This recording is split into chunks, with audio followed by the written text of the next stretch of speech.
BJP युव मोर्चार राज्य सभापति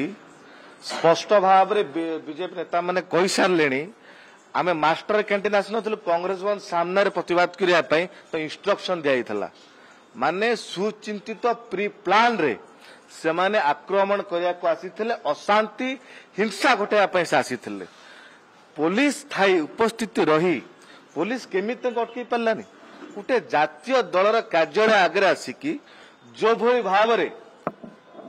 गोबर माड़ करवा जातीय दल ऑफिस भीतर को पत्थर माड़ करवा कर्मी मान को आक्रमण करवा बाड़ी आक्रमण करवा साधारण स्कूल पिला माने गणमाध्यम भाई माने आक्रमण शिकार होती यह केते दूर ठीक आम माटी हूँ शांतिप्रिय माटी ए माटी के अशांति देखा जाय नथिला 50 वर्ष भीतर आपण देखिथिबे कांग्रेस दलर कौन सी कर्मकर्ता हुंतु नेता हुंतु कौन सी बीजेपी पार्टी ऑफिस आगे हो कि बीजेडी पार्टी ऑफिस जाइनु तले सरकार को आसु आसु एते गर्व एते अहंकार पूरा हिंसार राजनीति अशांति सृष्टि करे चेष्टा कराउची ताकू आम दृढ़ भाव निंदा करूचु काली एफआईआर देइचु पुलिस को जणै कि आम 3 दिन समय नैथिलु जो माने दोषी जो पुलिस वाला नहीं आसी छाड़ी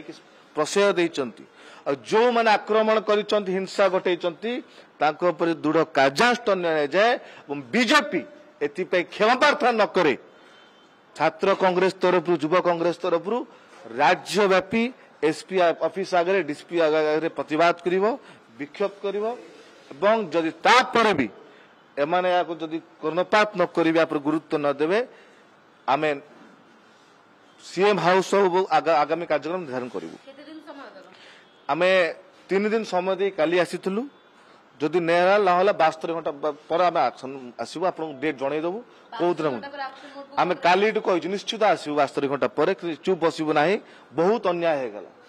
ए राज्यवासी गोटे भरोसा विश्वास भोट दे सरकार को आसिले सरकार को आसु आसु निजर शक्तिर अपव्यवहार करके जो बड़ी भाव हिंसा काली घटई जो बड़े आक्रमण कर राज्य शुभंकर नुहे ए राज्य रे अशांति हिंसा को बर्दाश्त करबनी छात्र कांग्रेस युव कांग्रेस।